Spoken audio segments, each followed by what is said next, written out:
Mbunge wa Kitui Mashariki Nimrod Mbai amemshtumu kinara wa Wiper Kalonzo Musyoka kwa kukosa kushinikiza miradi ya maendeleo alipokuwa naibu rais, akisema rais wa wakati huo Mwai Kibaki alitekeleza miradi mingi ya maendeleo eneo la Mlima Kenya. Amebaini kuwa ataungana na kundi la Linda Mwananchi katika uchaguzi wa mwaka 2032 kwani linaonekana kuzidisha umaarufu wao na huenda wakaunda serikali ijayo.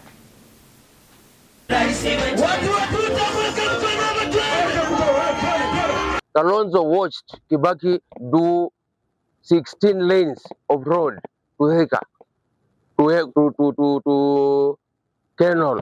Kalonzo working with Kibaki, Kalonzo was there watching when Kibaki was doing a super road, 16 lanes all the way to the motherland, Central Region, and nothing, zero, was done towards Sekuru.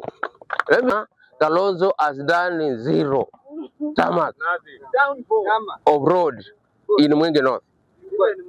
Ruto has come for 4 years. We are talking of 68 kilometers of road, 68 kilometers of tarmac.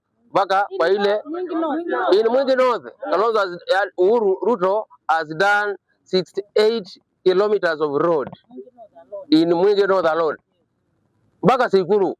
Hakuna vile hii miaka 10 itaisha na Ndindi Nyoro, Babu Owino, Sifuna wachukue usukani ya Kenya ikue hakuna Mkamba kwa hiyo meza. Na mimi siombi mwanya, siombi ruhusa ya kupewa kiti. Mimi kwanza nitaenda na kiti yangu.